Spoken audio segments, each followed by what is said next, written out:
สบายดีปัจจุบันนี้ข้าพเจ้าก็อยู่แคมป์ของทางด่วนเนาะอยู่เมืองซีบรูครัฐเท็กซัสประเทศสหรัฐอเมริกาก็เมืองซีบรูคนี่ก็เป็นเมืองที่เขาเจ้าสร้างใหม่เนาะก็สิพาหลานไปกินข้าวหลังจากพาหลานไปลินทะเลเขาเรียกว่าซินแวนบีชพาร์คมาแล้วเนาะวันนี้ก็จะพาหลานไปกินข้าวอยู่อีกเมืองหนึ่งก็เจ้าเชิญว่าเป็นเมืองซีบรูคฟรีเวย์นี่เป็นกระหาก็แล้วครับเจ้าว่าได้มาหลายปีแล้วเนาะเป็นกระหาก็แล้วอันนี้ก็เป็นทางนิดน้อยที่ว่าที่เข้าไปหาบนขายอาหารร้านอาหารอยู่แคมป์ทะเลคือกันเนาะประมาณนี้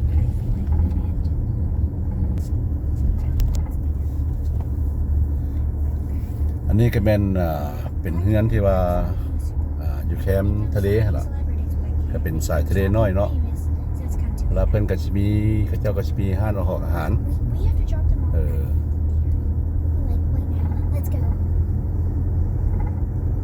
เงินนี่ราคาแพงนะพี่น้องเด้อเป็นเงินแคมป์ทะเลเนาะก็หลังล้านนี่ก็ว่าได้ล่ะเพราะว่าเงินแคมป์ทะเลมันแพงเนาะก็เบื้องซ้ายก็เป็นทะเลนี่ก็วันรับประทานอาหารก็อยู่เบื้องขวานี้เนาะซึ่งเป็นบ่อนที่ว่าทางสามารถสั่งอาหารได้แบบว่าเลือกเอาเนาะเป็นผ้าแล้วก็เจ้ากะชีคุกไข่ทานเลยwe are here they call seafood planet I mean planet or market here let's go อันนี้ก็เป็น seafood market you can order them like the life of the stream and then fish and then tell them cook for you กับฮอดแล้วพี่น้องเนาะเขาเรียกว่า seafood market at Seabrook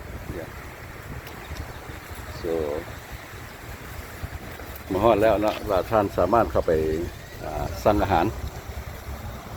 แล้วก็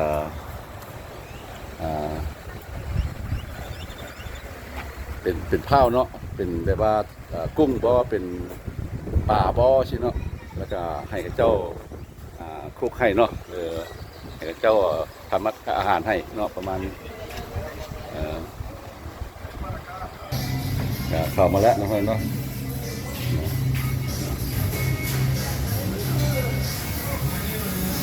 You like the fish too?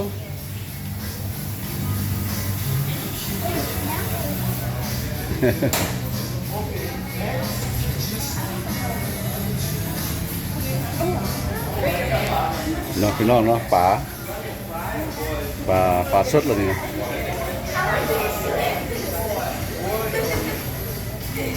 แต่ราคานี่ถ้าว่าคือปลานี่เนาะข้าวหนึ่งนี่$4.50ถ้าว่าข้าเจ้าคุกให้เนี่ยแปลว่าเป็น$8แปลว่าครึ่งนึง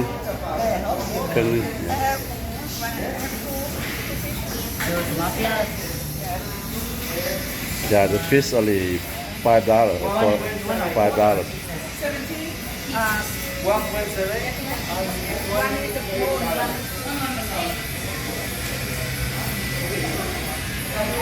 ว่า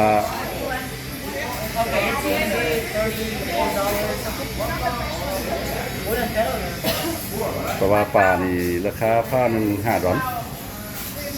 คันเจ้าคุกให้เราเป็น$8เนาะแต่ค่าเจ้าคุกให้กับมัน$3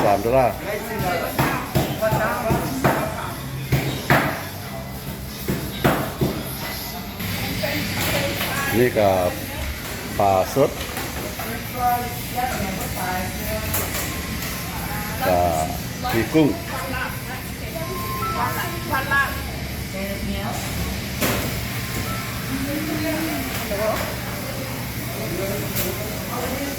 มาแล้ว ที่พอทานเส้นกุ้งน้อยยังไงกับปลาได้เนาะอันนี้กับปลาแคชฟิชผ้าหนึ่ง$6ถ้าว่าให้กับเจ้าโคกไข่จะเป็นผ้าหนึ่ง$9ด้วยก็ปรับปรุงดีหลายมาบริมาหลายปีแล้วก็มีขายเบียร์ขายนั่นมีแก้มกันเลยเนาะแก้มกันเลย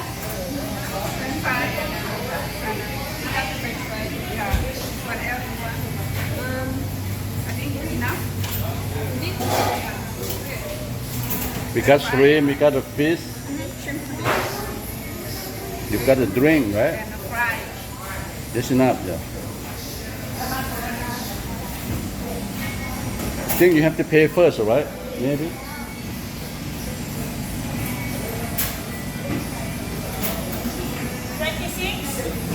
Yuri.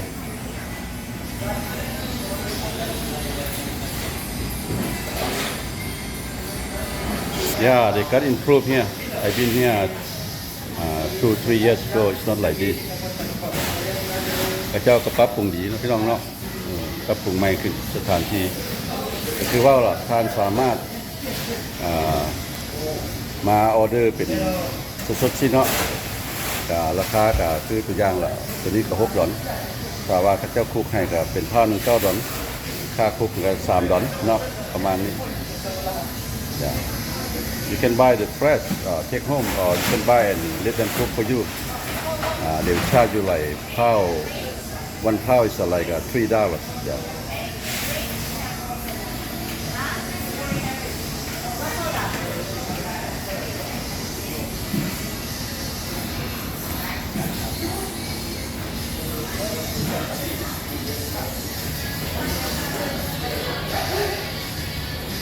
Yeah, we already pay for the food. Now we wait for the cook, and they will bring to us. Yeah.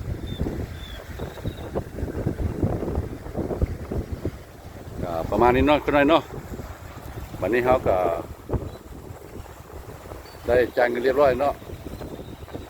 ทั้งหมดก็$68เนาะก็$68แล้วก็5 คนเนาะก็ชื่อคนหนึ่ง$10เนาะชื่อคนหนึ่ง$10ทีละเจ้าของนี่ชื่อเป็นคนฟิลิปปินส์เด้อพี่น้องเด้อคนฟิลิปปินส์เนาะ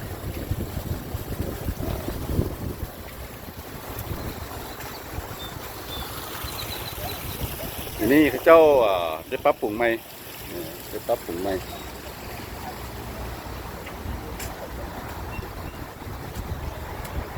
กับคนอยู่เบื้องนี้กับบ่มีปานใดเพราะว่าเขาเจ้าอยู่เบื้องนั้นหลายเนาะ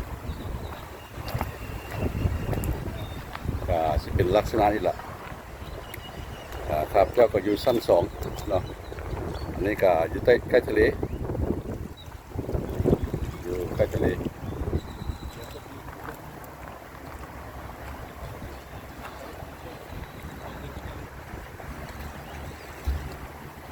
บรรยากาศก็ให้เพราะว่าแถวนี้นี่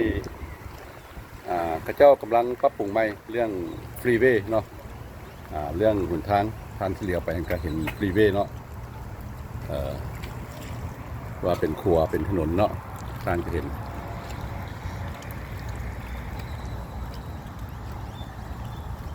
อันนี้ก็เพิ่นหาก็สร้างใหม่ฟรีเวย์ตัวนี้เนาะข้าเจ้าก็สิปรับปรุงแถวนี้เป็นบอนท่องเที่ยวก็อยู่เมืองซีบรูกเนาะ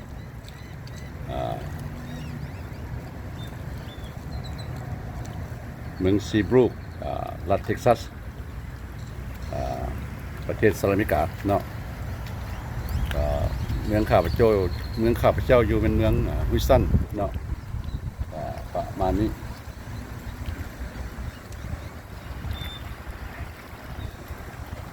ตัวข้าพเจ้ากับพาหลาน3 คนมาเพราะว่า ที่ว่าล่ะบ่ได้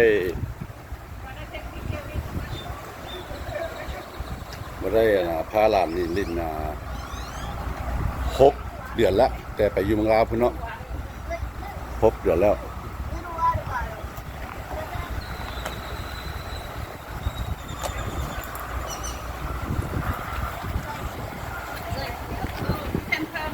Wait, let's do the thing that Mom likes us to do, like this. Joey. And then we could แต่บ่ได้พาหลานลิน6 เดือนนี่ก็เพิ่นดีใจ No, Đi run chạy with it. lại, Run nó. with it. Like this. ก็บรรยากาศก็บ่แบดนะพี่น้องเนาะก็โอเคเนาะก็เป็นวันศุกร์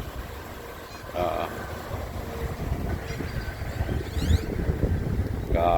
ยังบ่ลึงนอนเถื่อเพราะว่ามื้อนี้ก็เป็นมื้อที่17หรือ18แล้วเนาะหลังจากกลับมาจากประเทศลาวเนาะก็ประมาณนี้อันนี้ก็เขาเอิ้นเมืองซีบรูกเด้อและต่อไปก็จะเป็นคีมาเนาะเพราะว่าอยู่เมืองนี้เนาะก็เป็นบอนที่ว่าบอนอัปโปโลอยู่เนาะอยู่เมืองซิบรุกนี่อัปโปโล11เนาะอยู่นี่เนาะแล้วทานสิเหลียวเห็นถนนเนาะที่เจ้าสร้างใหม่ขวเนาะพระเจ้าก็หาก็แล้วเมื่อ3 ปีหลังนี้พระเจ้ากำลังสร้างเนาะพระเจ้ากำลังสร้างนี่พระเจ้าก็แล้วเรียบร้อยแล้วแล้วข้ามขัวไปเบื้องนั้นนั่นสิเป็นเมืองคีมาเนาะเป็นเมืองคีมาครับเจ้าเคยมีคลิปแต่2-3 ปีหลังเท่าไหร่เนาะเป็นเมืองคีมาแล้วก็เจ้าก็จะมีบอนโฮเซลเนาะโฮเซลของซีฟู้ดเนาะอยู่นี่หลายเป็นบอนขายเครื่องทะเลเป็นบอนขายทรงขายย่อยเนาะก็ทานเย็นเรียกอยู่เนาะ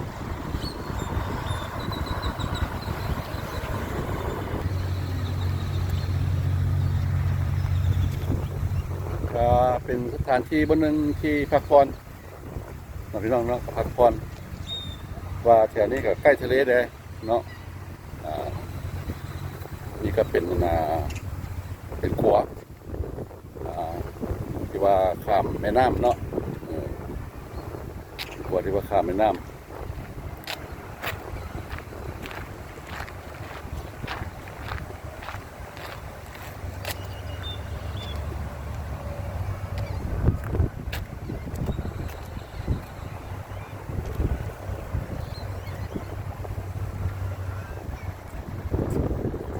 แล้วก็ทานเช่นเนาะเป็นเงินพักที่ทะเลเนาะพักทะเลก็ตั้งแต่ก็บางคนก็เป็นเจ้าของบางคนก็เช่าเขาเจ้าอยู่เนาะก็ประมาณนี้ก็เป็นเงินอยู่ทะเลเมื่อหลอดแถวนี้นะก็เลี้ยวไปพุ่นก็เป็นที่ว่าเพิ่นสร้างหาก็แล้วปีก่อนข้าพเจ้ามาเนี่ยยังบ่แล้วเนาะแต่ว่าปีนี้ก็เจ้าแล้วหลายแล้วก็ถือว่าไว้สมควรเนาะไว้สมควรเพราะว่าประเทศสหรัฐอเมริกาเฮ็ดหยังก็ไว้เพราะว่าเครื่องมือของเจ้าแล้วก็แรงงานเจ้านี่ก็เพียงพอเนาะเพียงพอก็ประมาณนี้อันนี้ก็จะเป็นคุ้มซีบรุกละบางคนก็อยู่ในนี่เนาะอยู่ในนี่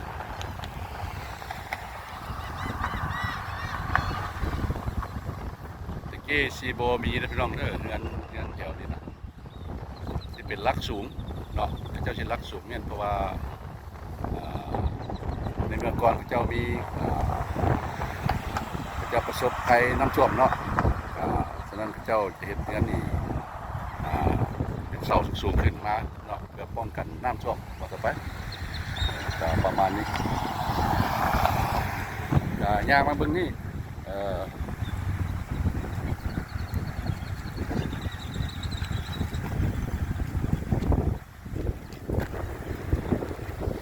มีคนตึกเบ็ดอยู่หันเนาะ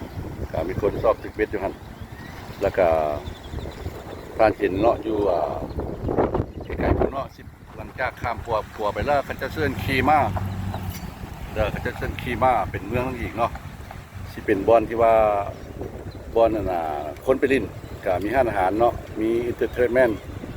เดี๋ยวนี้ก็ได้5 โมงปลายแล้วก็รอท่ากินข้าวนิดนึงแล้วก็คันมีเวลาก็สิไปบอนขี่ม้าโบดวอล์กหันก็จะเนาะก็ใกล้ทะเลกันกับบรรยากาศยังก็ดีแล้วก็เจ้าก็มีโรงแรมให้เช่าอยู่ในหันเลยเนาะการสะดวกสบายอยู่ขี่ม้าโบดวอล์กเนาะนี่ก็ทะเลกว้างขวางก็พุ่นละก็ต่อไปใส่บอนเขาไปเมื่อกี้นี่เนาะก็ซินแวนบิชพาร์คเนาะก็ประมาณนี้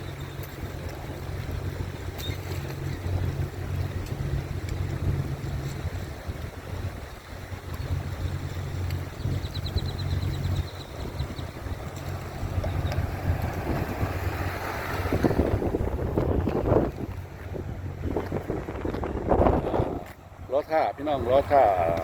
อาหารเนาะสวดสิแล้ว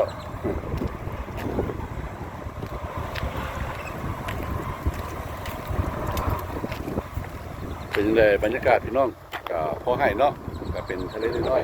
ๆก็อยู่ในเมืองชีบรุกนี้แล้วก็งามดีนะงามดี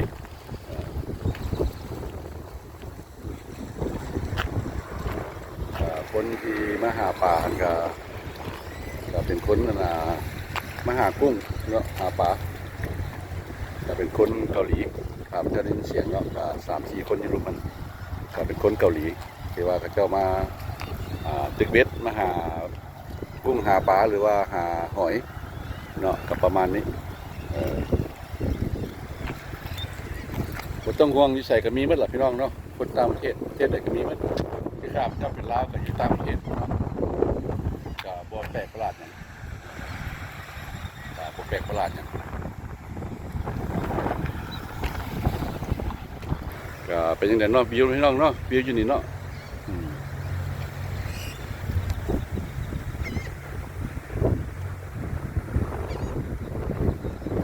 เงินอยู่สหรัฐอเมริกานี่เงิน$100นี่บ่มีหยังเลยพี่น้องเด้อ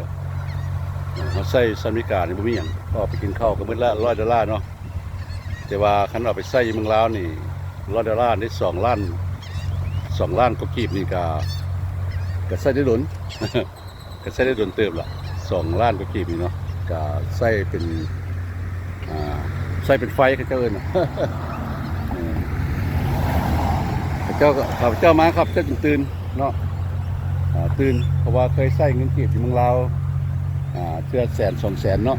200,000กับ$10ถ้าใส่200,000นี่ก็ยังตื่นแล้วเนาะก็ยังตื่นแล้วนี่มาใส่เงินดอลลาร์นี่คือว่า$50 $100คือว่าจ่ายสบายบัดมาคิดใส่เปรียบเทียบใส่เงินลาวแล้วก็ไก่ก็หลายเนาะ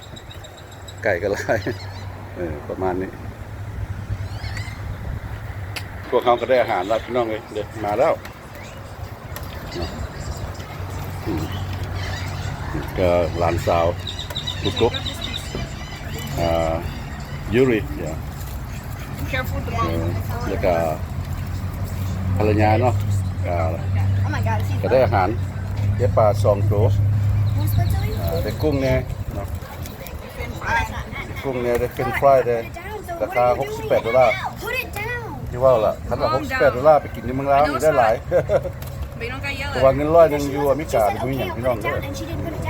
นี่ราคา$68เนาะมีปลา2 ตัวมีเฟรนช์ฟรายแล้วก็มีกุ้งเนาะกับปลานี่ I never said that. You want the fish? I'm just asking you not to yell at her. นี่ก็เคลลี่กับโชยี่เนาะอันนี้เนาะก็เริ่มกินกันกุ้งนี่ก็ได้หน่อยแท้เผาหนึ่ง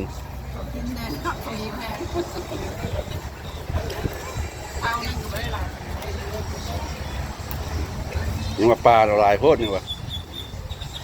ปลาเอาตัวเดียวก็พอเอากุ้งหลายๆนี่ว่าเราจะ เมียงมันบ่ถือ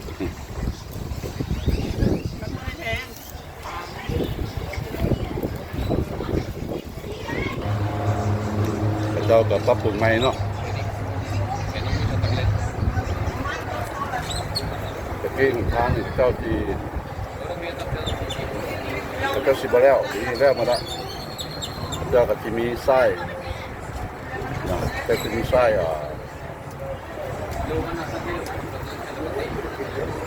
ป้ายเนาะมีป้ายของซีกรุ๊ปอยู่เนาะแล้วบนนั้นก็จะมีบอล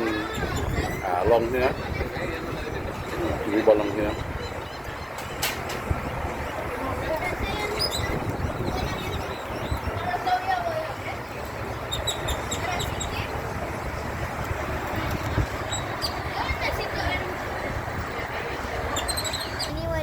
Alright, now we finish it. So thanks for watching. But don't forget to like and comment, please. Yeah, because we're just about to go back to Houston. ก็กินข้าวแล้วล่ะพี่น้องเนาะก็สิพาหลาน3คนในเมืองก็ค่ำแล้วก็จากซีบรูปไปฮิวสตันกับชั่วโมงนึงล่ะพบกันคลิปหน้าเนาะสมาลินพบกันคลิปหน้าเนาะพี่น้องเนาะพบกันคลิปหน้าSay bye bye. Yeah. One more time. Bye bye. Yeah. See you later. Okay.